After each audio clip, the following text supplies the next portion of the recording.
your flesh and blood. Welcome to Tell Me Your Story. New paradigms for a new world where we're giving you choices and knowledge of those choices to help make your dreams come true. We are here 9 times a week. Sundays at 7 a.m. and 7 p.m., Monday mornings at 1 a.m., Wednesdays at 9 a.m., and Monday through Friday from 8 to 9 a.m., streaming live at all those times at richarddugan.com. We are on SoundCloud, iTunes, TuneIn Radio, Spotify, Stitcher, Player FM, as well as YouTube, where you can watch these conversations.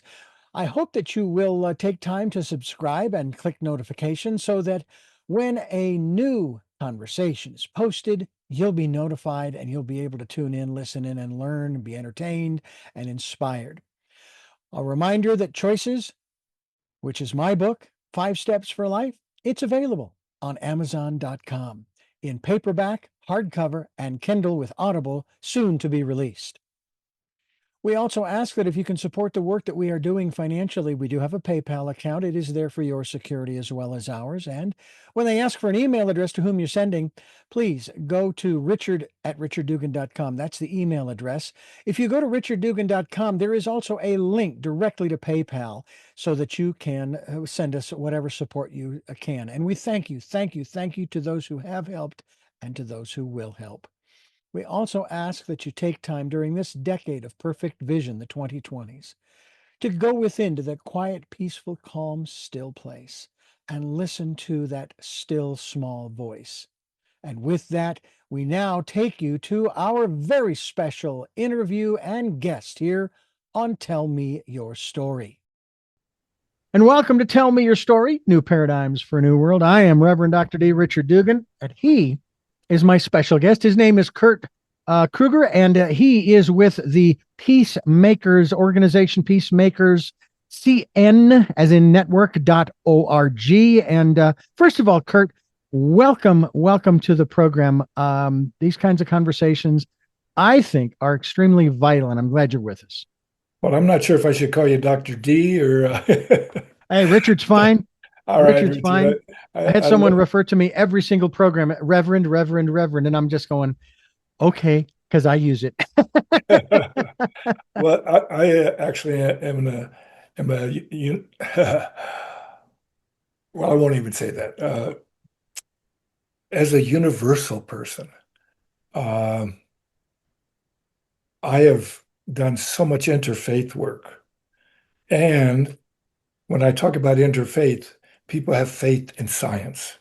And there's an incredible program that was presented by the Holo movement with a person discussing and showing visually the incredible scientific physics research that has come out showing as above, so below. Mm-hmm. And it is so beautiful. And I can find the link to get it into you either today or another time, because I feel that for scientists, we've got to get across the idea of the incredible power of the heart and mind. And there's something that some people will call the spirit. That's the field, so to speak, in the quantum field theory, so to speak. Yeah. There's so much that we can talk either scientifically, or I love talking from a nature perspective, because nature is our first guide in everything.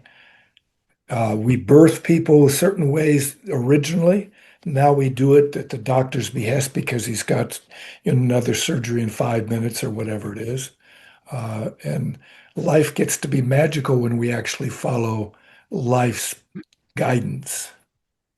Well, there is actually a philosophy. I wish I could remember the name of the gentleman going back a number of years who is sort of associated with it as the founder of sorts. And that has to do with the fact that the philosophy is, in essence, if I'm remembering correctly, that God, the creator, if you will, however you want to define that, is not in nature, but is nature, is the natural world. And we are not separate from nature. Exactly. That's another thing, that the separatist demon is the biggest problem today. we think that the left is separate from the right, and we got left right hand. One Hmm. doesn't cut off the other hand because it doesn't agree with it. Hmm. We start to work together. That's what the two wings of the bird. We fly in the best way because we're collaborating and cooperating and helping each other. And Yeah. this is the key to life. And what's so sad, and I've been observing this since probably my teen years, is the fact that on from the political perspective, we've actually moved nowhere. We have actually gone backwards in my observation because what happens is you have a cycle, cycle one, and the people do what they're going to do. Cycle two, you have a new crop of people or a head, if you will, of the organization that come in and they undo everything that the first cycle did, and now they bring in their own stuff. Then cycle three undoes cycle two, cycle four undoes cycle three, and we just keep going back and forth. It's the analogy's been used of a pendulum, and it's like it's time to get rid of the pendulum because we are not progressing as a society from that standpoint. As a matter of fact, um, eventually, I would think that the pendulum would swing so far in one direction that it would go up and over the top and come back around. And there is a connection. There is no question. You and I would agree. We were starting to talk about this before we started. My brother and I are on opposite ends of the political spectrum, and that's perfectly okay. And we had this conversation a number of years ago following my sister's memorial. And we sat down and I kind of got a sense as to where this was going to go. And this is not going to end well if I don't do something. So inside of myself, I said, it doesn't matter where we end with this conversation. He is still my brother. We're blood. We have the same parents, siblings. We grew up together, et cetera, et cetera, et cetera. And even more importantly, we care about what's going on. Whether we agree or disagree is irrelevant. The fact is that we have all of those common aspects.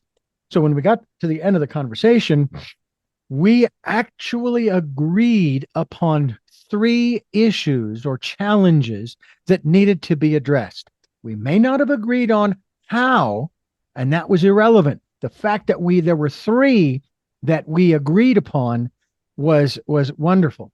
And I think that the one thing that really struck me more than anything else early on, I now understand the reasons for this. But my brother believes that America, the United States specifically, is the greatest country in the world. Guess where he's living? Vietnam, a communist country. Well, I know the reason why he lives there. And do you know that he has to leave the country every 30 days and then come back in to get his visa stamped again? It's because my brother is a father. He became a father to his present wife there in Vietnam.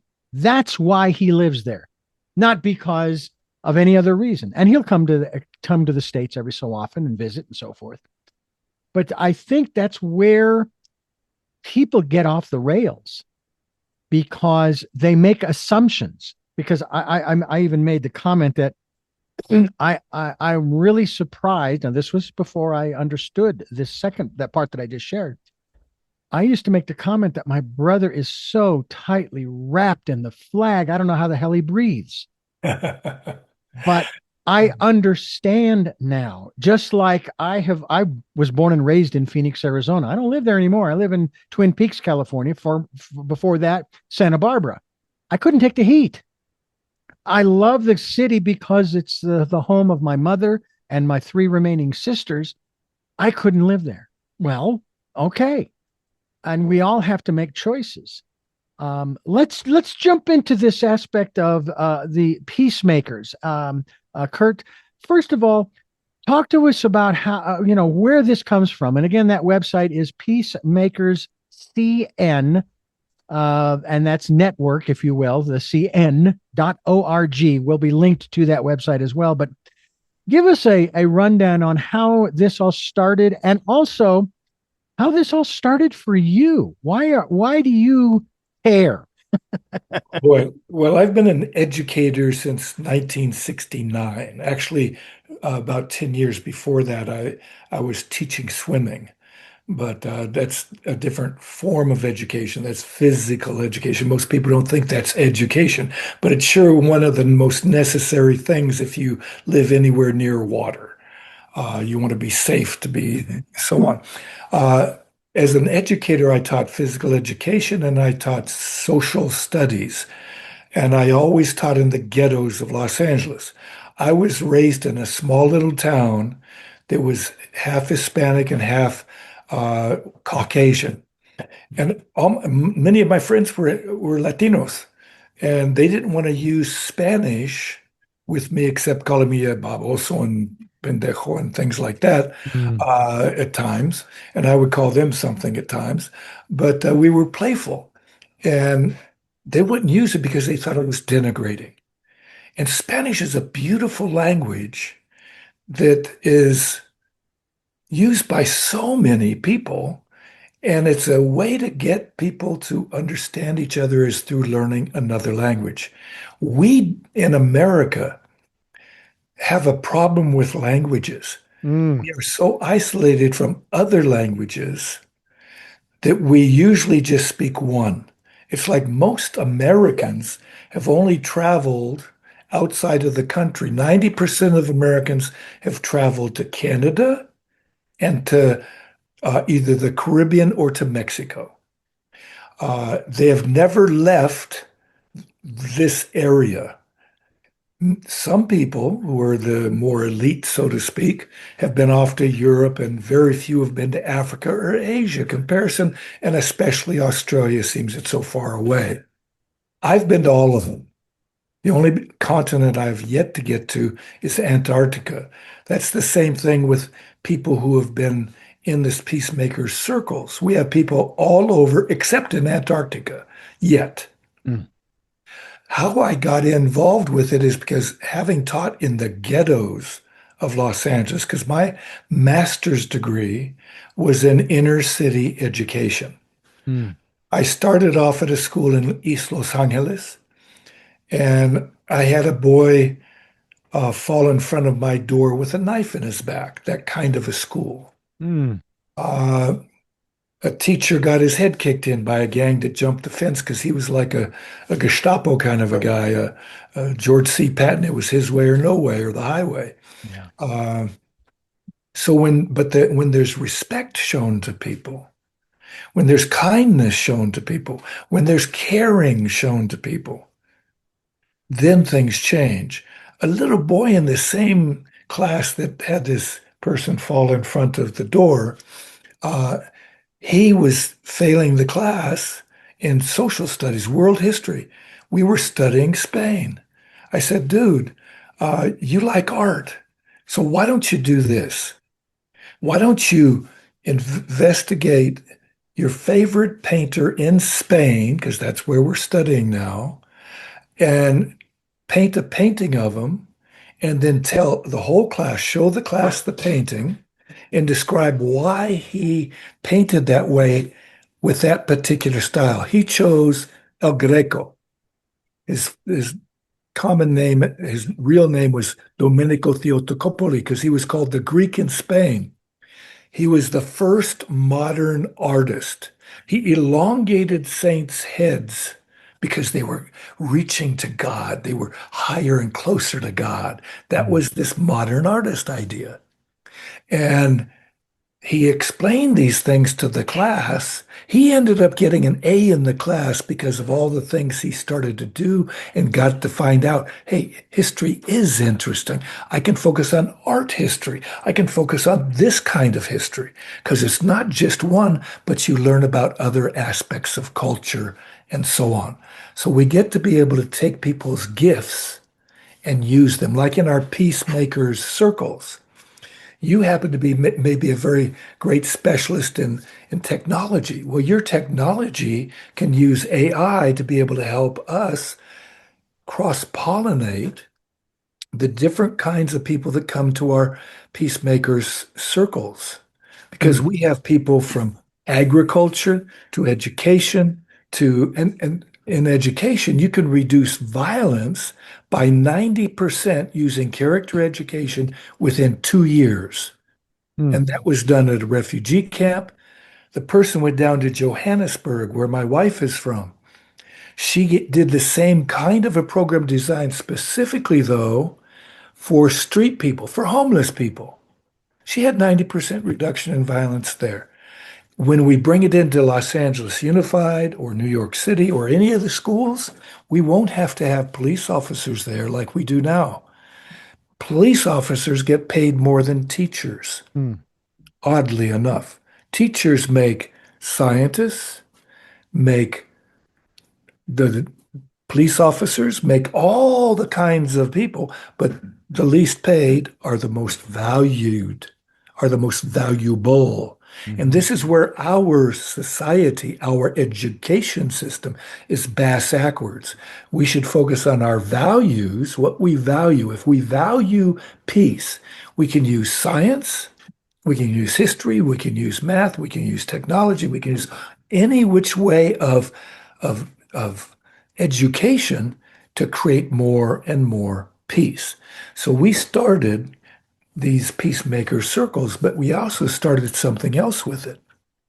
We started the Peacemakers Challenge to challenge the youth of all ages to be able to create the perfect society that they want to live in. Peace, joy, happiness, all the things that is written about in all the scriptures, like as if it's heaven, but we can create heaven on earth. If Mhm. you look at some of the scriptures, you can see that there's quotes like that in basically all of the sacred texts. There's also something that is called Satya Yuga. That's the perfect society, perfect eon of time. Mhm. We're evolving from the worst eon of time right now, called Kali Yuga, into the best. And we can do it rapidly with programs like this. Why? Because it reaches beyond locality. It reaches beyond simple interference on the TV channels or anything else. We can communicate one-on-one or in groups of more than one. And that way we can cross-pollinate all the different ways we can bring peace to life. So I've said a heck of a lot, and I'm more than open to any questions or whatever. Well, what's interesting is what came to mind was this organization and movement that a gentleman by the name of Joseph White out of Santa Barbara started, and it was called A Year Without War. Now, it was started prior to 2020, and the goal was to reach that plateau by 2020. Well, of course, that unfortunately didn't happen. However, it was always in interviews that he did and that I actually had him on my program talking about. The question was, what would that look like to you? And of course, there would be those who, well, why don't you call it a year with peace? This is because that's not what we're talking about. We're talking about a year without war, a year without conflict. And then the question is, what would that look like to you? And you could use it on a global level, a regional level, state by state level, cities or communities, or even in your own family. Oh yeah. Well, there's What so would much that look family like? abuse. There's so Yeah. much family abuse, and that's one of the places where people learn to be abusers Mm-hmm. because Yeah. we've never actually educated people in one of the most important things that we should learn. How can you be a great parent? If you learn from a parent who beats you, Yeah. you're going to beat your child. Yeah. And Yep. I had some strap on my backside because my dad would take off a belt if I did something that wasn't kosher. And I thought that's not a cool thing to do to my child. Yeah. So I clipped my child's cheek, just like with a little snap of my finger. Mm-hmm. And that's how I would quote discipline him at the time. But then saw him respond with fear. Yeah. And I thought, I can't abuse him this way. All I would then say is, don't. And guess what? It communicated Yeah. better. Yeah.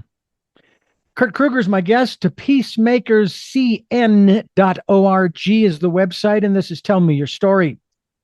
What does it mean to be a peacemaker? We're going to talk with our guest here, Kurt Krueger, here in just a moment. A couple of quick things that I found interesting about what we were just chatting about in terms of discipline. As, as my brother and I, and so forth, even my younger sisters, as we were growing up, when you heard the belt leaving the loops of the pair of pants, blop, blop, blop, blop, blop, blop, blop, blop, you knew trouble was coming. Now, my parents were disciplinarians, but they were not abusive in that respect.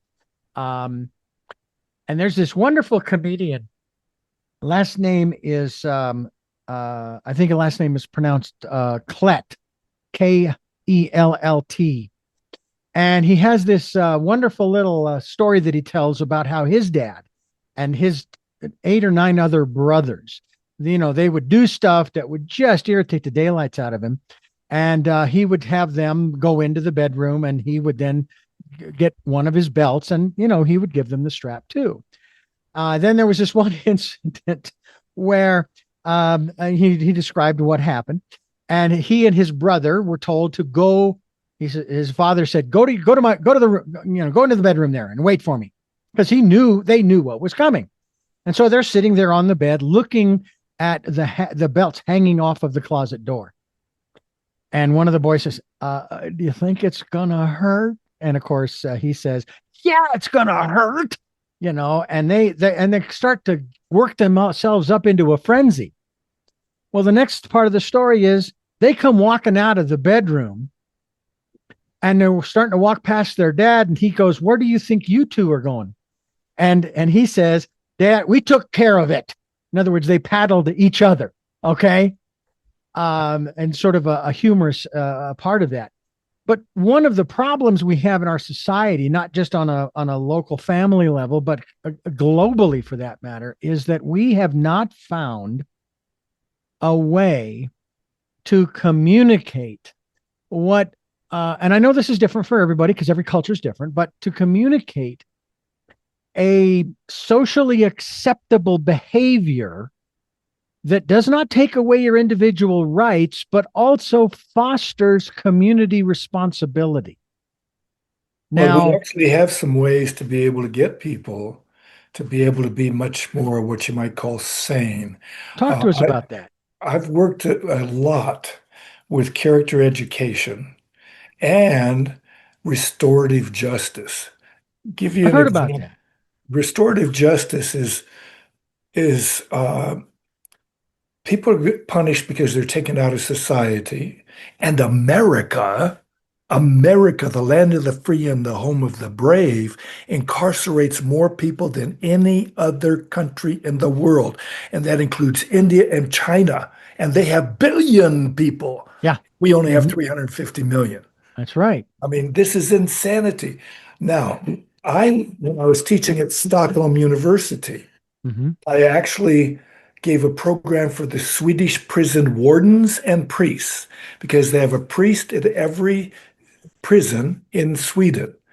And the program was teaching them how to use meditation in in the prisons. While the people are inside, they change inside. Why? Because meditation changes you.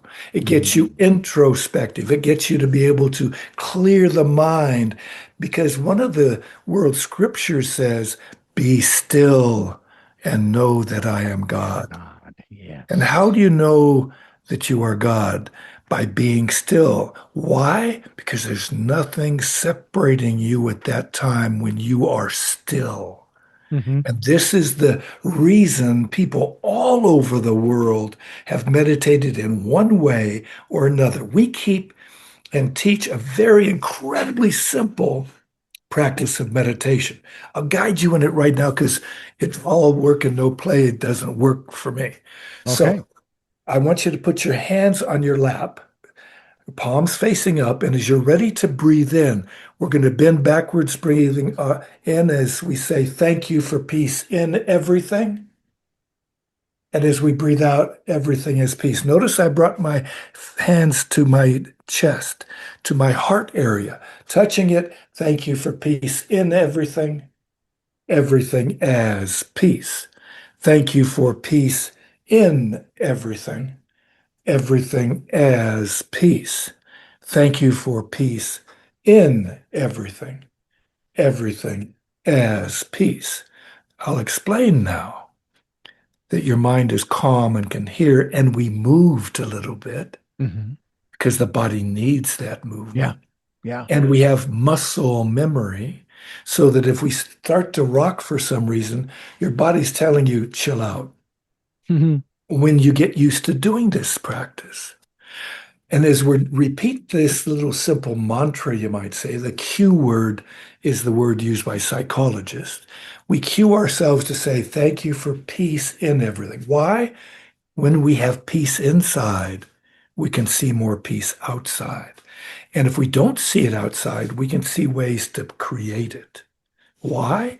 Because peace gets to be a predominant mental impression. We are thinking more and more of peace.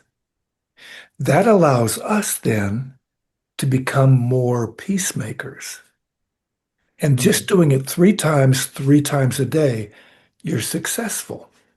Why do I say only three times a day? Because if you do it, you are successful and you'll start to want to do it more. Why? Did you feel calmer and more peaceful just doing that? Yeah. See And how quick it is? the focus. Yes. The Yes. slower breathing Hmm. slows the heart rate, slows the brain waves.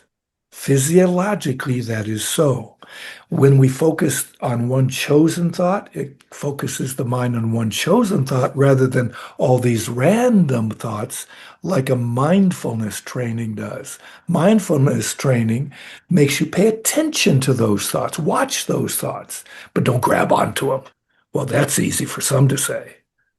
But when we do this other way, we're doing this awareness aspect that mindfulness allows us. We're incorporating the body, mind, spirit, and emotions. Why the emotions? We're showing gratitude for achieving it. What does that do? That attracts it more. There's a lot of research done by Greg Braden and the man you mentioned earlier about the having the traumatic experience with consciousness and his previous life and so on. Mm-hmm. Uh, Joe Dispenza, and one of my favorite friends and people that I've had on podcasts myself, a guy named Dr. Bruce Lipton, who Yeah. has the biology of belief. Hmm. He has shown that believing in certain things literally can change your chromosomal structure. It is an amazing thing how just the contemplation, let alone the achievement thereof, can affect not just our physical, mental, emotional, and or spiritual health. But I want to talk a little bit, going a little deeper, biologically speaking, on how we can actually change our DNA. That's been said that it can be done. And we're going to talk more about that with our very special guest, Kurt Krueger, and Peacemakers CN, being very specific there, very, very articulate. CN, not CNN, but cn.org, as we continue here on Tell Me Your Story. Peace. Let me ask you, Kurt Krueger, founder of Peacemakers, what is it? Well, I'm going to tell you my vision for peace, if you don't Okay. mind. And I ask people that all the time. When I asked a woman from the Ukraine at the International Rotary Convention, because I had a big sign saying, "What is your vision of peace?" And she answered the question, "Kill all the Russians." And I Wow. said, "Oh, will that bring peace?" I could have said, "Are you stupid? What's wrong with you? That's only going to cause more and blah, blah, blah." But I didn't. I allowed her to reflect. Hmm. And reflection is one of the most powerful things we can do in humanity.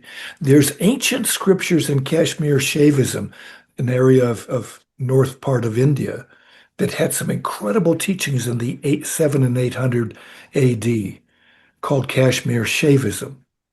There's a doctrine of self-recognition. You recognize yourself. You look into yourself and see who you really are. Mm. Am I this thought? Am I that thing? When I was young, I almost killed two people. That's not nice. Mm-mm. But I got a chance to actually then grow up, and who am I now? I'm way different. Yeah. So that's why I got into this restorative justice. Mm-hmm.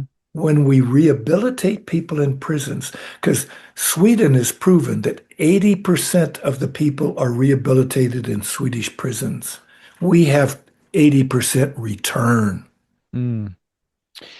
You What's know, the difference? They look at people and now they're even doing other things to train people to be better people outside besides doing just meditation. They yeah. give them social skill development and all kinds of things. You remember a few years back, and sadly, it's been a few years, when there was this invasion into Ukraine.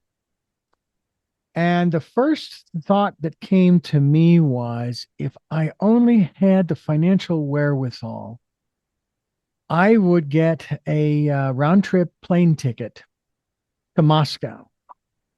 I would go into the Kremlin, bypassing all the security, saying, yeah, just sit down and be quiet. I would go into the big old conference room where that little nutball was sitting. I'd grab him by the ear and say, your mother is ashamed of you. This is not how we play in the 21st century. And you are getting a permanent timeout. And he's not going to be killed. All right. He's going to be put on an island, not going to be jailed somewhere in some cell of concrete and steel. He's going to be put on an island. And this is where we're going to put people who refuse to transition to what most of us would feel is a way to behave and speak. When I, for example, being in the broadcast industry for nearly 50 years and hearing the talking heads belittling one another and screaming and yelling and calling names, all I can think of is going, how is this helping? How is your name calling helping the situation? Guess what? You go to the island. Oh, by the way, nobody gets voted off. Okay? That's not the game we're playing. We're basically telling you enough is enough, and we have better ways. I'll tell you even a better way. Please. This Norway and Sweden do this. Mm-hmm. The guy who shot up this island full of kids in Norway, Mm-hmm. a horrendous really a mass shooting and killing of people.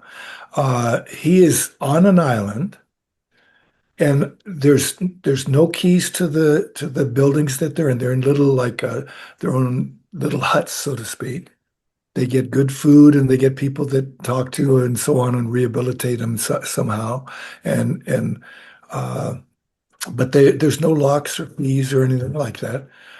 There's no way to get off the island. Even if you're a good swimmer, they can catch you easily. Mm-hmm. Uh, but the idea is to transform them, not to keep them the way they were, but to be able to allow them. Now, if they're real, quote, nutballs that are really, insane, and I'm talking about real insane, Mm-hmm. because there are some, Yeah. they still get taken care of, but they're not treated with disrespect. Right. And that's the biggest problem that we have is that we treat people the way they treated us, so to speak. An eye for an eye and a tooth for a Yes. tooth. Do unto others as you've been done unto. That's their golden rule. Yeah, yeah. And I find that fascinating in that respect. You want to know the Yeah. platinum rule? What's the platinum rule? I like that. Gold, platinum. Do we have bronze and silver? But what's We don't go for bronze and silver because I was an elite athlete. I went for the gold. There weren't any platinums. I actually won 11 gold and 5 silver medals in the International Senior Olympics. Oh, wow. Yeah, Very cool.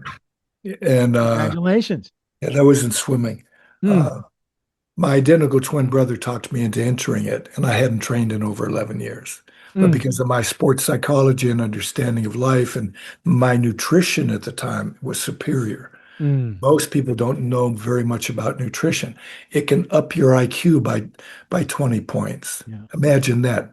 People Yeah. from average go up to genius. Wow. Wow. Yeah. So what is the platinum rule? The platinum rule is to treat others better than you want to be treated. I like that. So if you want to be treated a certain way, we get to improve their life. Now, what happens when their life is improved? Well, then our life is, because they're helping our life exist by being the person who delivers the food, or being the Mhm. person who, does the internet, or whatever their skill or talent is. Yeah. Soon enough, there's not going to be any normal kind of work for human beings. We'll have all the robots running around like chickens with their head cut off. And some people are afraid of them taking over. I'm Yeah. not afraid of nothing, honey, because fear, 92% of the times, things that people fear don't come about. Yep. Yep. Hmm. By the way, I'll give you my silver rule, only keeping within the context of what we've been, the gold, the platinum, the silver. Okay. And mine of the golden rule is modified to this: do unto others as if you were the others. There's Excellent. only a flaw. There is a flaw in that, however, because there are many people who are physically, mentally, and emotionally self-deprecating. I mean, it's like built in somehow Yeah. that they don't treat themselves well. They will treat other people better than they treat themselves, but they are harming themselves both physically, mentally, emotionally, spiritually.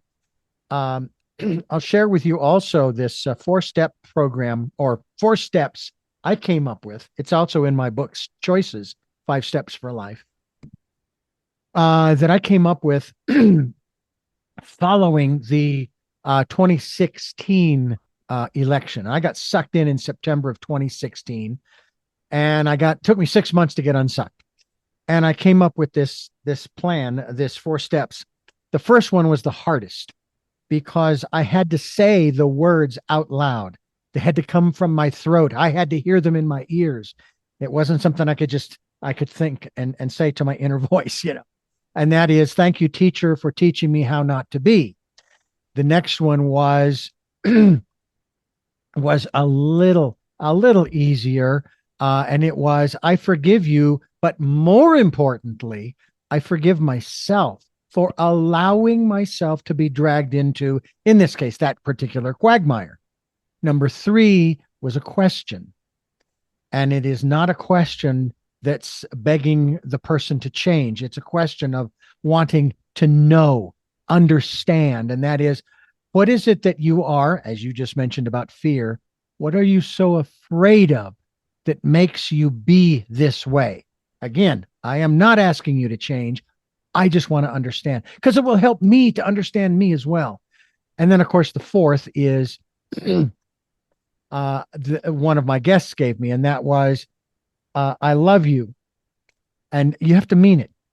That person, no matter what the issues you have with that person, has every right to be here just as you do.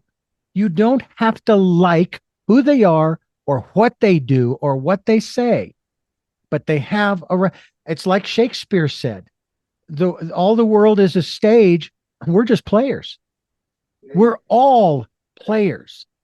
Now, that doesn't mean that we have to, shall we say, put up with. We go through what I'd like to call are the more civil and social protocols, if you will, to bring about those kinds of changes, or better yet, as you use the word, transformation. And that's really what we're looking at. So those are the 4 steps that I had to go through, or that I went through, actually. And I encourage people to do the same. Plus the fact, I'm sure that you're very much aware of this, about how expensive it is to own a home or to rent a dwelling to live in, right? So then I'm asking the question of those people who have issues with other people: why are you allowing that other person to live rent free in your head? Yeah, yep. All right. And that's, I think, is a valid question. It is time to manifest peace in everything as peace, using your special gifts And we hope that you will do that. Go to peacemakerscn.org, and we will continue our conversation with Kurt Krueger here. He is the founder, by the way, of Peacemakers on Tell Me Your Story. Reverend Dr. D, along with Kurt Krueger, and I want to ask you, because I put this out there and someone's sitting there going, well, Richard, you said you was going to talk about this thing over here, and where are you talking? Why aren't you talking about it? I'm going to do that right now. You made a very significant dive into that area, if I may use the swimming terminology there. A little ironic there, I suppose, about how a person's IQ can go up based upon what they eat. So, from your knowledge and or experience, what can you share with us in regards to how we can rewrite, overwrite aspects of our DNA, which is nothing more than information that has helped to create who we are, but also continues to create who we are, so that we can have that self-knowledge, that self-awareness, and that transformational process to, as I like to put it, be better today than I was yesterday and better tomorrow than I am today.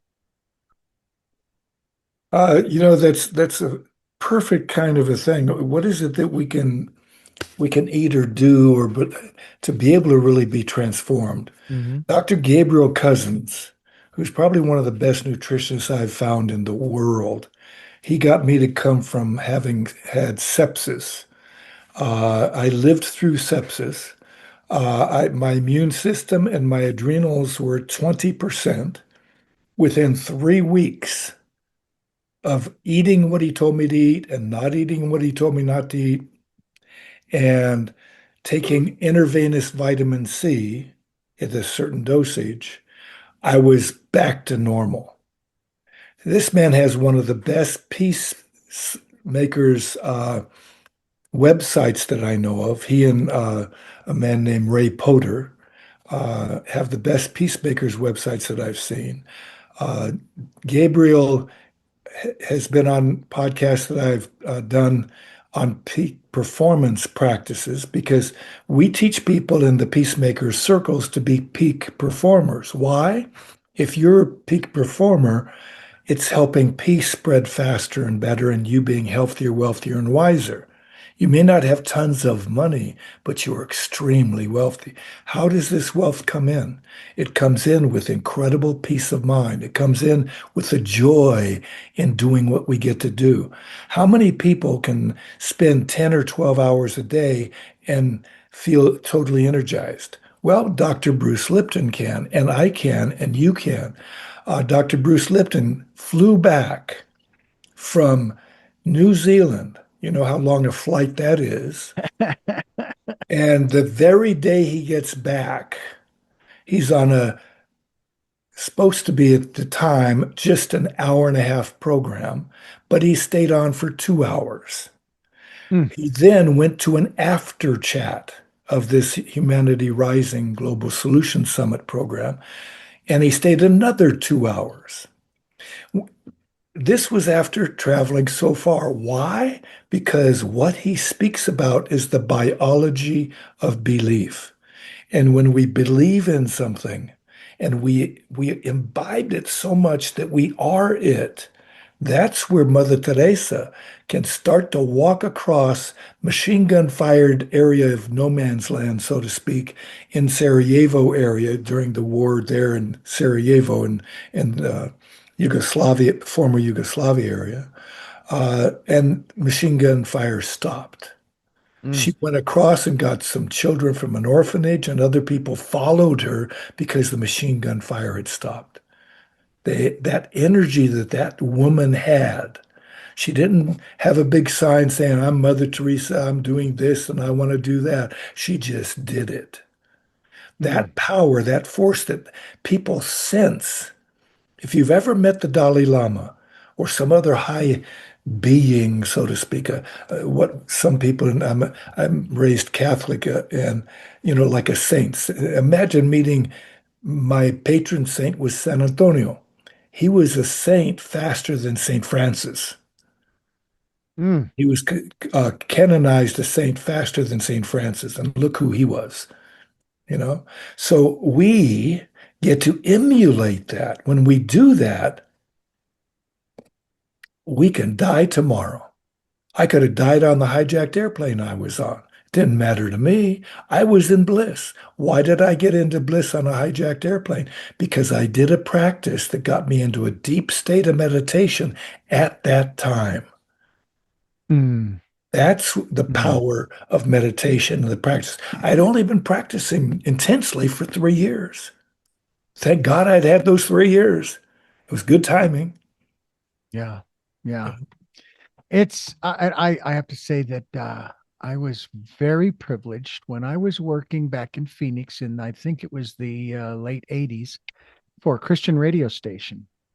And we got press credentials to go to what they referred to where the Phoenix Suns used to play called the Madhouse on McDowell, to be quite honestly down on the floor level, almost front row, to see and hear Mother Teresa. There are times when I forget about these kinds of things. Like, oh, I had that opportunity. I was there. Oh my gosh, I forgot all about that.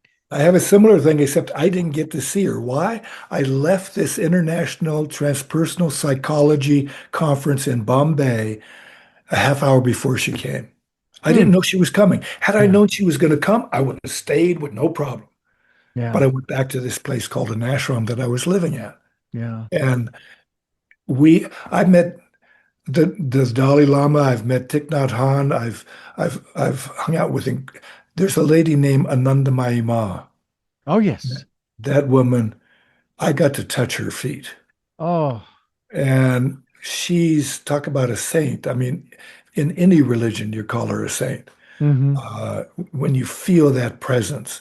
And we can be that presence. That's why we teach people what we teach people. That's why we have the gift to be able to spread it in any way we can. And that's what we do with our Peacemakers Circles Network, the Peacemakers Miracle Maker, and the Peacemakers Challenge. Wow. And to party and have a good time doing it, we created something called the World Fest. Hmm. Look up the World Fest Organization, all spelled out, Hmm. .org. The World Fest Organization.org.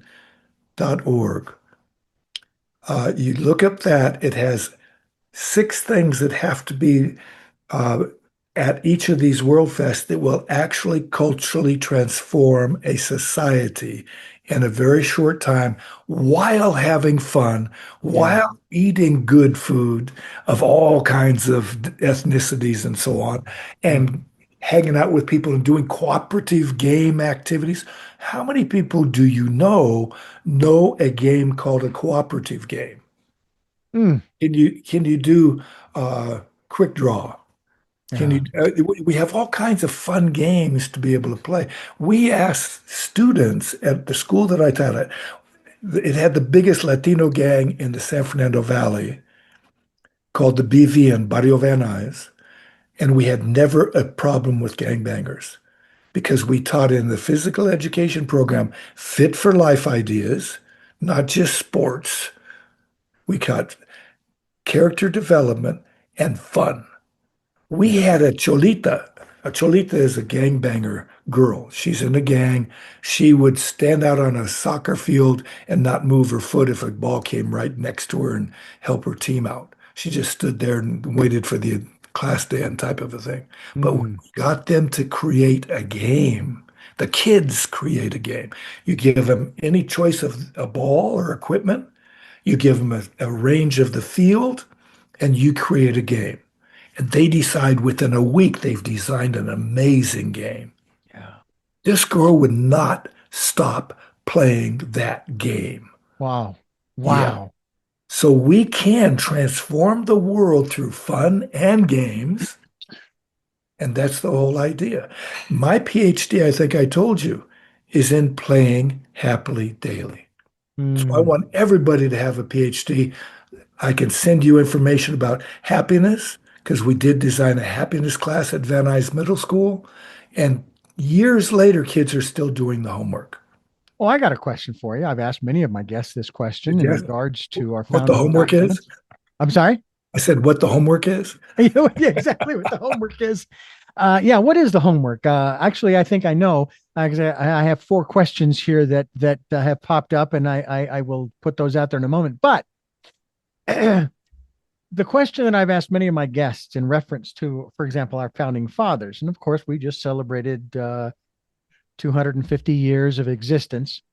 Um, I've been somewhat cynical from the standpoint that I don't care if other civilizations have survived 400 years or more, or whatever the longest one was in modern human history. If you choose to believe that there have been five extinction events, we're on towards our sixth. But nonetheless, um, the question that I have in regards to our founding fathers of this country, it says there, of course, we the people, et cetera, inalienable rights, and among them, they don't list them all. I wish they had, but they only listed three. One was life, the second was liberty, and the third comes with a question for you. What do you think they knew when they added and the pursuit of happiness? Really? You guys are trying to create a government that will help all of the people. What does happiness have what does that have to do with a government? Do you think Well, that the they nice knew thing about something? this, the idea of having everybody be able to vote, in those days, it wasn't even everybody. Right, There that's was still true. slaves and so on, and Oh yeah. indentured servants, etc. But we evolved a little bit slowly and sadly, very violently throughout our entire history.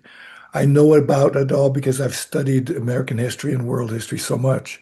Mm-hmm. Uh, Getting by to be able to evolve to the biggest thing that we can evolve to is being happy all the time. Mm-hmm. There's a Sanskrit, Hindi or Sanskrit saying, Sada Sukhi Raho, which means always be happy. Guess what? Somebody just the other day, a best friend of mine, he says, how do you stay so positive? I said, because it feels good. Yeah. It's very pure and simple. It feels good. If Yeah. I'm feeling positive, I'm looking on the bright side of life, and here this guy's hanging up on a cross, uh, Monty Python, Yeah. and he's singing, "Always look Always look on the on the bright bright side side of of life." life. Yeah. And what happens? He dies happily. Does he come stay died? Does he stay dead? Yeah. Doesn't matter. Yeah. If we go on to another life, we're in that other life. Who knows what it is? We really don't know. We're guessing or we're believing, Yeah. but we really don't know. And we feel better while we are here being positive. That's why I taught the happiness class, and that's why you have your homework. And everybody else has their homework right now. Mm-hmm. You ready for it? Let's hear it. 60 seconds straight, no stopping. Experiment with your laughter each day. You can, now, why do I say experiment with your laughter? By the age of about 8 years old, or maybe 12 at the latest, you've gotten your laugh set. Mm-hmm. Yeah. Or, or the machine gun laugh, Yeah. or the hee-haw laugh, hee-haw, and so Yeah. on. Yeah. So I love giving this kind of a thing. I did it at Witwatersrand University in front of all the Mm. professors of sports psychology and all the coaches of the elite athletes in all of South Africa. I gave them that thing to do. It was very hard for them to do. Mm. To simply laugh Yeah. for 1 minute straight. But when they do, wow, it changes your life. Neuroendorphins are produced. You have all kinds of creative juices flowing. You've oxygenated your system. Like we sat down for way too long. But you see, I'm always moving. But Mm-hmm. there's also the cross crawl effect. When Mm-hmm. you stand up, and you should do this every 15 minutes at the least. Stand up and bring your right elbow to your left knee. As you breathe out, breathe in. Breathe out, breathe in. Breathe out, breathe in. Breathe out, breathe in. Breathe out, breathe in. Yeah. And you do this for 15 to 30 seconds Mm. every 15 minutes. Why do we do that? It's a cross crawl effect. It balances the neocortex, which means the synapse of the frontal lobes, left and right hemispheres, are alive. They are communicating. So you're getting the wisdom of the right with the, let's say, the logic of the left. Mm-hmm. And so that interfaces and all of your learning centers are opened up. In oxygenating your system, you're staying much healthier. You're making it so your brain is functioning better because it does have that fuel for it. Mm. Oxygen is the fuel, and the blood movement, the flow of the blood is stimulated. So you're getting the oxygen to all parts of your body. So all the organs are getting to have that beautiful advantage. And when you hear this and you start practicing it, you'll see the benefit of it. Of course, you get to practice it. Why? Because practice can make a lot more perfect than before. Notice I said a lot more perfect. Yeah. It is quite remarkable. Reader's Digest had it almost right. It said laughter is the best medicine. Quite honestly, there was a philosopher, if you will. I try to remember his name. He was given a diagnosis that gave him, like, I don't know, a week to 10 days, maybe 6 weeks, what have you. And he said, no. And he started watching comedies. He started watching The Stooges and this and that and the other thing. Because and that's what, and he lived for years after that. Yes. So laughter, in one sense, is if I can put it this way, is the only medicine. Uh, I myself am a very optimistic person, and I really work. I'm challenged, and it's a challenge sometimes because I have sort of divorced myself, kind of strangely, to not listen to or watch the news. And I say ironically because the majority of the stations I've worked for since '95 have been news, talk, and information stations. Um, but of late, I'm able to divorce myself from that input. I mentioned, I'd also talk about that in my book Choices. And then I have a friend who I produce podcasts for. He sends me the pictures and the videos, and I put it all together into a collage and so forth. Well, he calls me almost every single morning as he's getting up, and he lives in Santa Barbara, which is, a beautiful place and so forth. But he's getting ready to turn on the TV at 7 a.m. local time and watch the local morning show with this person, that person, the other. And then there's this 90 seconds of news, giving you an update and so forth. And he wants to tell me, it's as if he is translating from the TV to me. And I had to tell him, stop. I don't want to hear about it. I don't. Now, bear in mind, I have to define this. I don't care what's going on in Washington. I don't care what's going on in other parts of the world. I don't care about this situation, that, this, that, because like you have studied history, right? And you are very much aware. And if we choose to accept this particular philosophical perspective, you are very much aware of man's inhumanity to man. It goes all the way back to Cain and Abel. All right. So why do I need the names, the dates, and the places, and the abuse? I already know that's going on. I don't need to be reminded of it. My wife and I just moved. Almost. I still can't believe it's almost a year now since we moved.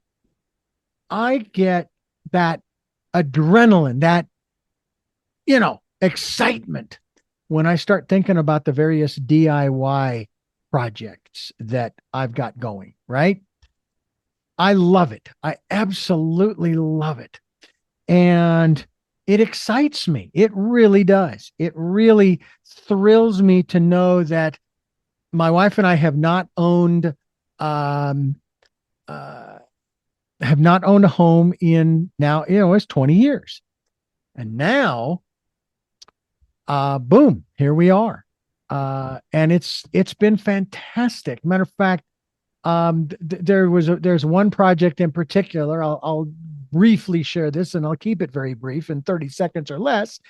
We're putting a security door on the front of the front entrance door, but it's not for the purposes of security, not for us anyway. It's for the purposes of being able to open the main door, which is a 2-inch thick solid wood door, okay, that has to stay closed because we have 3 indoor only cats. So we want to be able to open that door, have a security door that that allows them to get the airflow, get to look out the doorway and so forth, and enjoy the outdoors without the dangers that might come. And I'm sitting here going, okay, I've ordered the door, and I've also ordered installation, right? I've installed them before. It's not a big deal. And so I'm sitting here going, I think I'm going to cancel the installation, and I'm going to put it in myself. It's not going to take that long. It's not that hard. You drill the holes for the big bolts that go in, you line it up, you get the measuring, and you get the 1/8 here and a 1/8 and da da da da da da da da da, and boom, it's up. It's good. It's golden. Life is so full of so much, and you have grasped so much. Now, I I don't know about you. I am on my 67th revolution around the sun. I began it on the 27th of June of this year, ended my 66th on the 26th, and I want to make it to 100 revolutions. Make it to 136 and catch me. Oh, hey, all right, let's do that. Let's do that. Now, I'm only 80, so you got a lot of catching to do. Well, my father lived to be almost 92. My mother will be 92 this September. We have longevity on our side of the family. And I got to tell you, I don't know about you, but I get those little, we're talking flashes of, why am I still here? Why do I want to live to be 100? This is all just getting so monotonous, and so on and so on and so on. But again, those are flashes between the excitement and the exuberance. And I'm hoping one day to, I don't know, extinguish the flashes, or at least turn them into maybe tiny little puffs of smoke, like when you blow out a candle. And as you've reiterated, be happy all the time.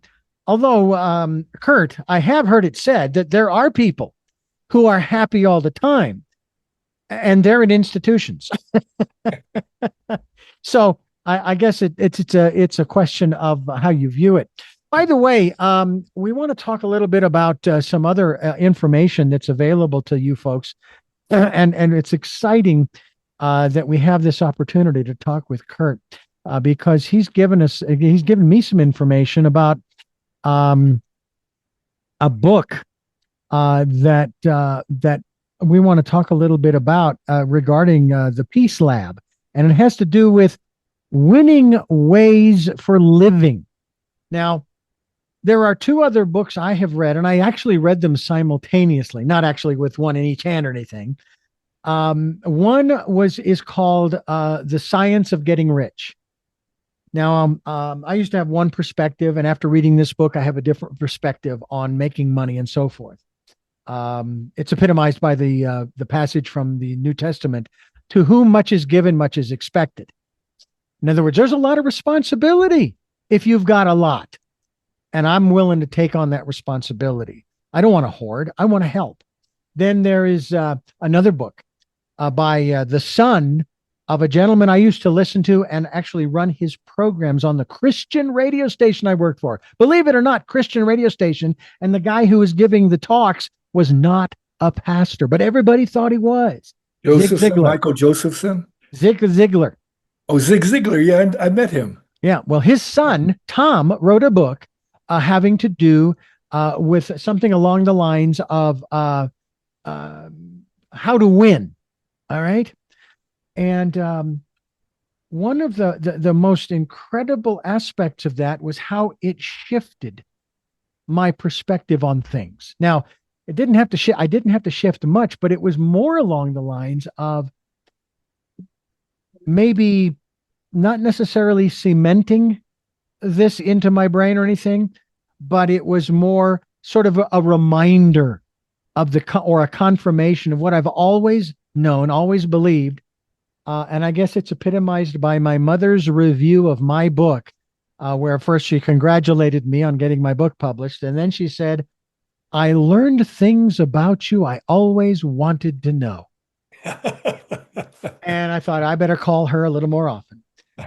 Let's talk a little bit about some of the stuff that's available on the website in regards to how people can begin their own journey to, I don't know, the higher ground, that better life, and that it might manifest in the material world, but it has to start here. I mean, Lynn McTaggart, who's been on this program before, as well as Bruce Lipton and Bernie Siegel and Greg Braden. By the way, I interviewed them 15, 16, 17, 18 years ago when we started this in 2007. I can't believe we'll be celebrating 19 years this September. This was before they got real big. Now I have trouble even getting them on the phone, let alone getting an interview with them, but that's okay. So let's talk a little bit about what people will find at Peace. And I've already, there it is, peacemakerscn.com. Well, sadly, on the very front page, and that's why I actually added a slash to the Peacemakers Challenge. On the front page, it's not a good front page. Okay. That has not been adjusted, but it does have other information further on, and a lot of information that you can have that is very workable for bringing peace into your own self, into your family, into your neighborhood, and so on. Now, the research has been showing that in tribal times and other times like that, that the best number of people in a tribe was actually like somewhere around 112. Well, if you have a tribe that big, your neighboring tribes can still be neighbors and you can be a good neighbor. Mm-hmm. And so this interface between those two gets to be this collaboration rather than any kind of competition. Mm-hmm. And this is where, again, this idea of the Living Values Education program comes in. That's the program that I found was the best character education program ever. The woman also has an incredible book on parenting. The lady's name is Diane Tillman, Tillman. You'd love to have her on a show. Mm. She is the woman that went over to Thailand and in a refugee camp. It was either Thailand or Myanmar, and presented this program in 2 years of implementation, and they had 90% reduction in violence. She wrote a book for parents. The book is called Nurturing with Love and Wisdom, Disciplining with Peace and Respect. Mm. Mindful Parenting is the subtitle. Had she put the subtitle first as the title, she would have sold out. Mm. But she didn't. She put what she really wanted to get across first, because she's not a mindfulness teacher. She's a spiritual teacher. She's a Brahma Kumari, if you want to know her spiritual background. And they're a fascinating organization that is run by women and have incredible teachings. And I don't care what teachings you have, just so they're incredible and support life. So the Zoroastrian and Baha'i and so on are beautiful teachings, just like the Dene and the Lakota are great teachings, or the Kogi and the Arawaku and so on of the Amazon and all these tribal groups. We have wisdom everywhere, including your backyard, Yeah. when you actually go there and commune with nature. Because commune is a short for common unity. Hmm. Think about it. Yeah. Common unity. Unity. Yeah. There is also a four-part question or four-question deal here. It's called the four-way test of the things we think, say, or do. And this actually ties into a couple of the steps in my book, Choices, 5 Steps for Life.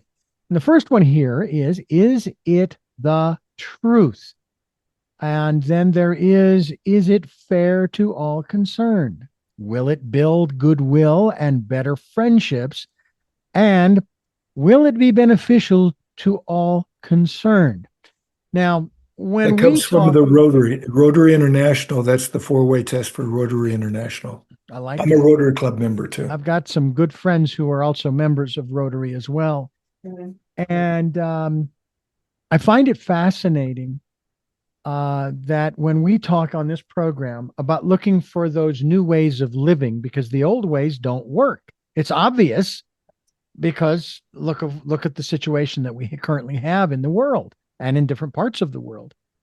But we're also wanting to make this a better place for everyone. Well, that word better is highly subjective because everybody's vision of better is different. But it kind of goes to your question that you have posed earlier in the program. What is your vision of better? Is the question to put to the listeners and viewers of our conversation here is, what is your vision? Have you ever thought about what better would look like to you? I can tell you right now, where my wife and I live, it is definitely better. And we have eliminated one word, a specific word from our vocabulary when we feel that we've been blessed, that we have been given incredible universal gifts, etc., like the house that we bought and so forth. The word that we've eliminated is unbelievable. Believable. Yeah. Now, touch upon this aspect of words. My phrase, my statement is that words have power. In the context of everything we have spoken about, can you share with us your perspective, your observation on the power of words? The power of words, the word is made flesh. The very beginning of two world scriptures starts with, in the beginning was the word. And that is called abracadabra in Aramaic. It's pronounced a little bit differently. But abracadabra means what is said is created. So that's why I have a book. If anybody wants to write to me and ask me for a free ebook, Mm-hmm. I will send them Abracadabra Empowering Communications. Mm. It's very simple, it's very clear, and it's very useful. And when you use it for 6 weeks, you will see amazing things change in your life. Mm. Just that simple little book. And we have incredible power. Like I just picked up this morning some things called oak seeds. They're called acorns in the park. Let me get it up there. There they are. Mm-hmm. Okay. Oh. And I do this every day. I'll walk along in a park or I'll walk it somewhere and I'll pick up seeds from somewhere. And periodically I will then distribute them to places that don't have trees. Now, this is the most successful thing you can do to spread life. It's really easy. It either feeds animals because Mm-hmm. they eat them. Mm-hmm. It either feeds the soil or Hmm. it grows, has no other problem. Nothing is a problem when you do this seed business.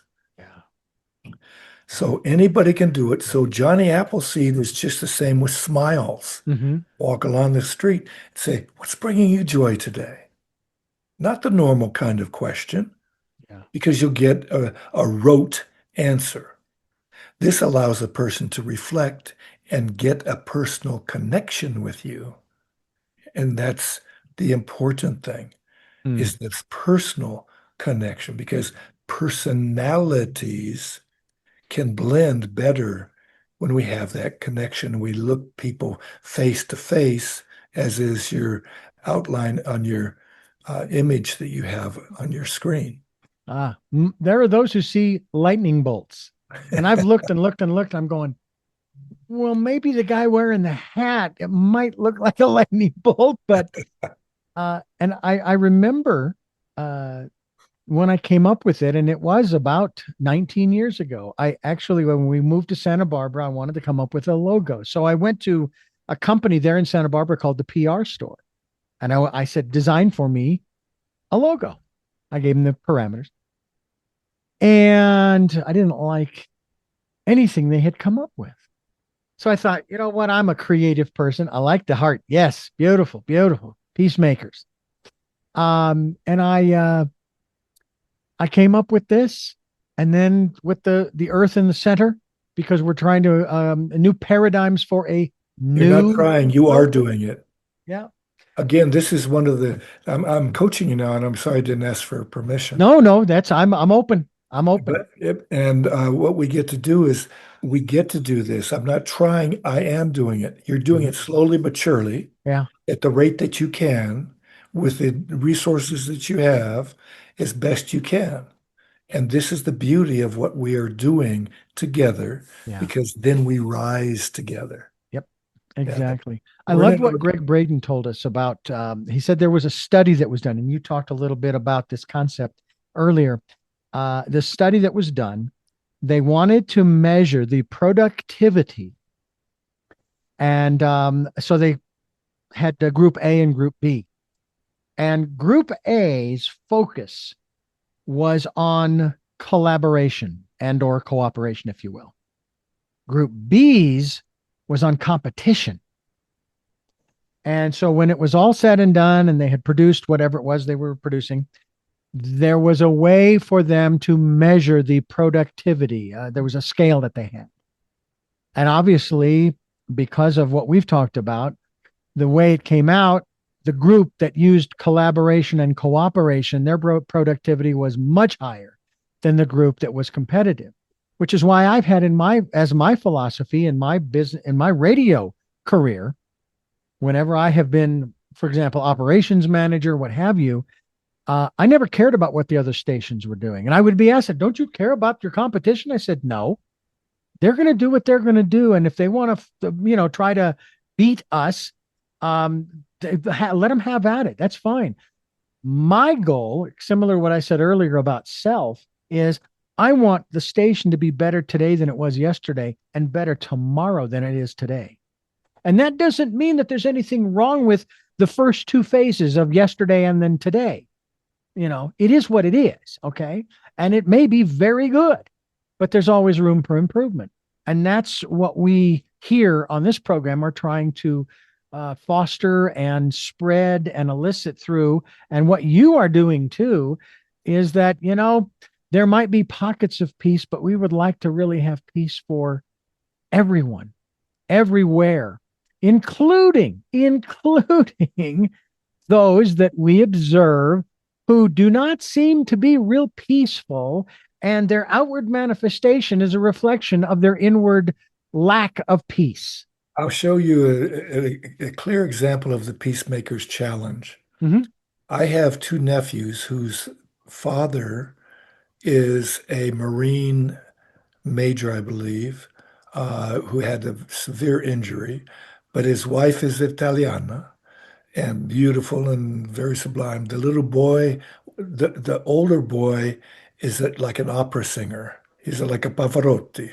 Mm-hmm. The younger boy is a football player, a soccer player, we call it. which is the stupidest thing I mean, shows how smart Americans are.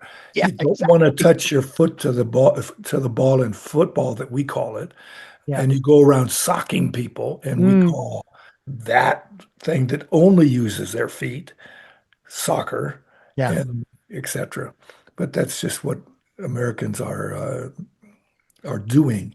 Yeah. We get to do something divine now. We get to challenge these young people. This singer, he can create some songs or sing only songs that are uplifting and provide vision for people.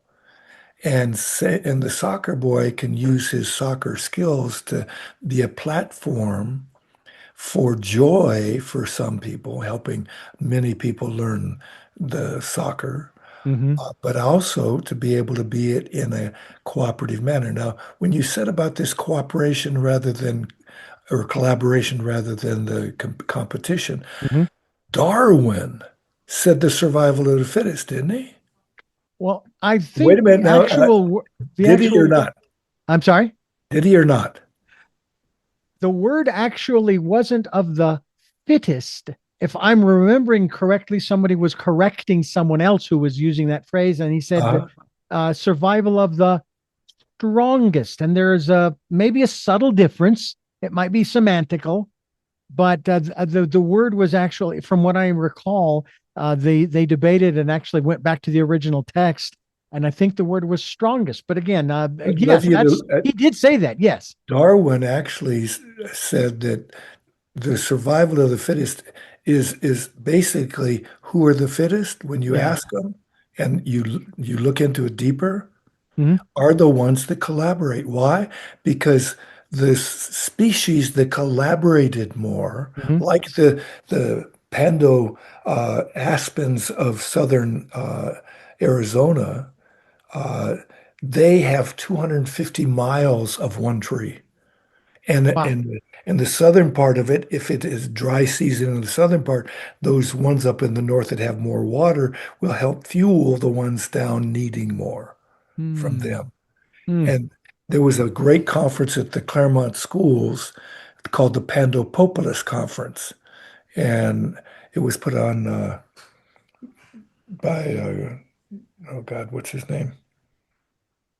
His name's escaping, but just a great conference. And one of the presenters was presenting on the economics of happiness. So Hmm. again, we use any tool, economics Yeah. or education or whatever, to bring happiness to life, to bring joy to life, to bring peace to life. The economics of happiness proves that when you're happier and you have the workers and the people around your organization happy as well as healthy and holy and all that kind of stuff, that your organization is actually economically stronger than any others around. Hmm.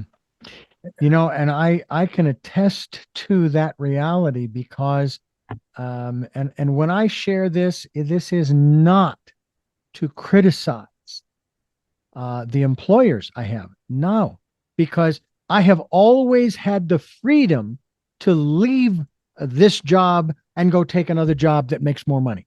Always had that freedom. Okay. So I have always chosen to stay. So I am not knocking any of my employers. But in the past 20 years that I have been working for the station I work for, since I went full time, salaried, I haven't had a raise. Okay. But think about this. Think about this. I haven't had a raise. I love what I do. I've done a lot of side projects along the way that I've really enjoyed doing as well. And my wife and I just bought a house. Okay. Enough said in that regard.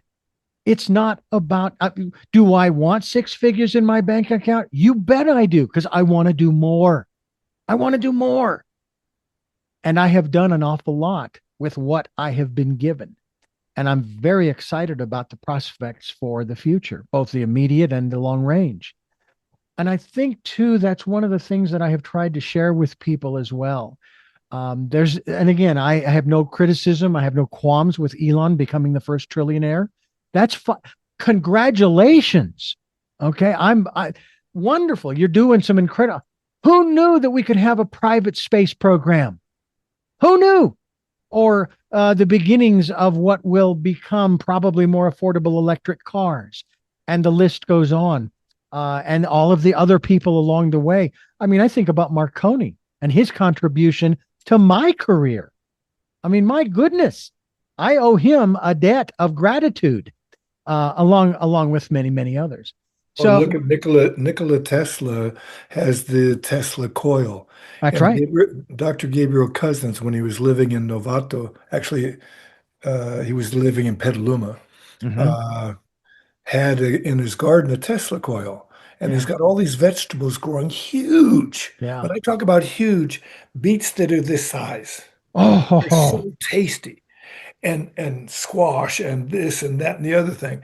And they lasted longer in the refrigerator once they were picked too, because of oh. the energy that was in it, crisp and nutritious. Mm. There's another aspect too, in regards to our life and livelihood. I've asked this question of many people.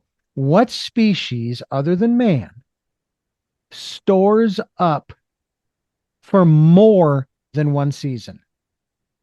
There is no other species on the planet that stores up for more than one season. We Correct. hear the stories about the squirrels and the raccoons or what have you, gathering nuts, and they'll put them in their den or their burrow or what have you, or in the tree, what have you, for the winter. But it's that one winter, not for multiple. Unlike That's why that's why this idea of taxing the rich is something that was done in Eisenhower's time yeah, and was obliterated later, of course. But he also warned people about the military industrial that's complex. right. And when Yeah. we see what that has done to us, and my father worked at Lockheed, he worked at the Rye Canyon Research Installation. Mm, He was doing the stealth bomber and all kinds of things. yeah. And I happen to be a peace lover and bringing meditation to the inner cities of Los Angeles and elsewhere. Yeah. Uh, so we have, as they say, our so-called work cut out for us. But as you know, it's not work for us. No. We do a lot of stuff, but that doesn't mean we're overworked. We may be underpaid in some ways, but look at the life we're living. We're living Yeah. a happy, healthy, and holy. Exactly. And I think that's one of the things I would love to get across to folks. And maybe that was one of the things that my mother saw in my book, that I shared an awful lot about myself in that book in terms of who I am and where I come from. I mean, my parents bought their house in 1956. It was a 3 bedroom, 1 bathroom that had 8 people in it. Okay. $28,000. All right. That's what it cost back in 1956. But when I bought my first house with my first wife, it was a 3 bedroom. 3 bedroom, was it one? Yeah, it was one bath. Um, $43,000. It was a brick home. This was in 1993, mind you. And now I'm living in probably a 1,500 square foot. I call it 4-story house because we have a walk-in storage underneath the house because the house was built on a hill. Then we have the first floor with the master bedroom, bathroom, and a second bedroom that is my studio. Second floor is the living room, the entryway, kitchen, bathroom, another bedroom. And then we have a loft overlooking the living room. So it's 4 stories. That's the way we look at it. And I love to put it this way, my friend. We bought this house for, because it sounds so cool, a little over $250,000. And very excited about the prospects. I know that there are people out there that are freaking out. I mean, they went completely nuts when gas prices went up in February 26th. It's like, calm down. All right. First of all, everything is temporary. All right. Nothing lasts forever. This house will be dust probably in 150, 200 years. All right. Maybe. I don't know. I'll be dust in 150 to 200 years, unless, of course, but there's another aspect too, my friend. there are those who would like to have their consciousness put into, let's say, a robot, that kind of stuff. We've seen the movies. I just want to live out my natural life and move on to the next step, the next level, whatever it is. You may have heard of The Dr. next Newton. adventure. That's what it is. It's the Yeah. next adventure. Yeah. You ever It's heard of a it, Dr. Newton and his LBL or life between lives research? uh, Oh, fascinating. I even went through one of the hypnosis sessions that took me back to my previous life before this one, and then to my death, and then to that space between my death in the previous life and my birth in this one. Um, they're all, and he's got several books with the case studies. It's just incredible, and I like the adventure. It goes back to that old saying: "It is not the destination, but it's the journey." And I'm excited about the journey, and I want to get other people excited about the journey because the possibilities, the incredible possibilities. This is one of the reasons why I'm so sometimes I get a little distraught when I hear about the conflicts and I hear about the deaths of people in the hundreds or thousands, and I'm thinking, my God, what lost potential! What could they have contributed to our society that they aren't going to? Then somebody said to me, well, actually, they can still contribute, but they could do it through you. You just tap into that other realm and bring that on in. And that's a whole nother subject for another program. I'm excited about what you have to offer in terms of the Peacemakers and the website. And I will give out that other website that you sent me. It's peacemakerscn.org/peacemakers hyphen challenge. And we'll put that up so people can go to the challenge directly and participate in that. But this is just fascinating. As we've been talking with Kurt Krueger, founder of Peacemakers, here on Tell Me Your Story. Reverend Dr. D and Kurt Krueger. Kurt, I thank you so much for giving us so much time. You do realize that we are fast approaching hour and a half that we've been talking, and I thank you well, for giving the us so nice much thing time. What's is that? this the time flies when you're having fun, and that's the nice thing. Uh, I wanted to point out that you mentioned your book a number of times, and I have four books called Winning Ways for Living. Mm-hmm. And the last one is a compilation of the first three Mm, and more kinds of practices. And the practices, and I'm in the process of writing another book called the Peace Matrix, the network of networks, uh, to be able to bring peace in everything. Everything is peace to life.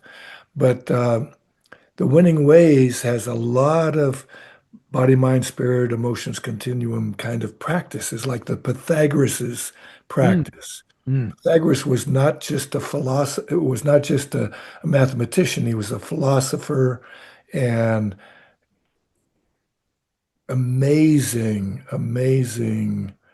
spirit. When you look up Humanity Rising Global Solution Summit and look up Pythagoras and listen to the talk about Pythagoras and Hildegard of Bingen. Hildegard of Bingen was a great saint in the Catholic Church, a woman saint in the pretty much Middle Ages that did incredible things that people still have a hard time understanding how it happened. mm.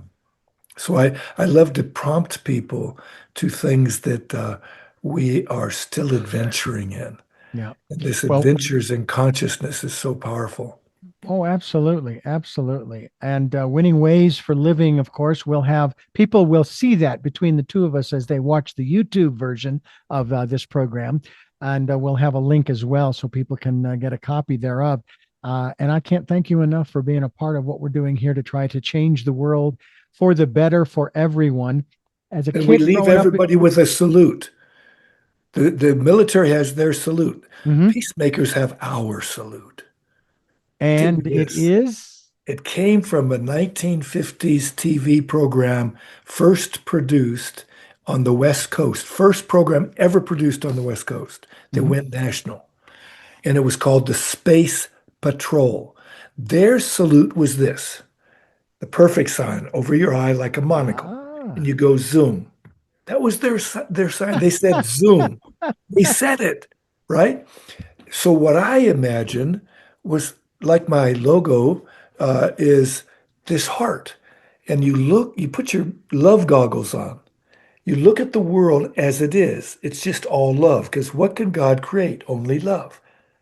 And you see it all there and you say, zoom peace. And you throw the love out to the world Yeah, and it creates peace. absolutely. Absolutely. Well, we encourage people to start incorporating that salute. We see people making that heart symbol a lot, but never right up to the face. It's Zoom usually it. down here and Yeah, so yeah, forth. yeah. But we'll take it. We'll take it. Yeah, So yeah. wonderful. Well, I have three final questions that I want to ask you that I ask all of my guests at the end of our program. Before I do, I want to thank you for listening to and watching Tell Me Your Story, New Paradigms for a New World, where we're giving you choices and knowledge of those choices to help make your dreams come true. Sundays at 7 a.m. and 7 p.m. Mondays at 1 a.m., Wednesdays at 9 a.m., and Monday through Friday from 8 to 9 a.m., streaming live at all those times at richarddugan.com. We podcast on SoundCloud, iTunes, TuneIn Radio, Spotify, Stitcher, Player FM, Blueberry, iHeartRadio, Amazon Music. We're also on YouTube and Rumble, and we hope that you will subscribe as well as click notification. We also hope that you will pick up a copy of my book, which is Choices 5 Steps for Life. It's available in hardcover, paperback, and Kindle. And we also hope that if you can help us out financially, we can use all the support we can get. We will take energetic support as well. We have a PayPal and Zella account so that you can just put my email address in, richard@richarddugan.com, and support us in whatever way that you can. And then we also ask that you take some time during the decade of perfect vision, the 2020s, to go within to that quiet, peaceful, calm, still place and listen to that still small voice. With all that being said, we ask our special guest those three final questions. And the first of those is, who is Kurt Krueger? An adventurous little kid still, thank God. What gets you up in the morning? Ah, the, the prayer, thank you for peace in everything. Everything is peace. And knowing, loving, and serving God in every thought, word, and deed with great strength, health, wealth, and wisdom. That's my daily prayer before I even get out of bed. Mm. And finally, what was your best day? Ah,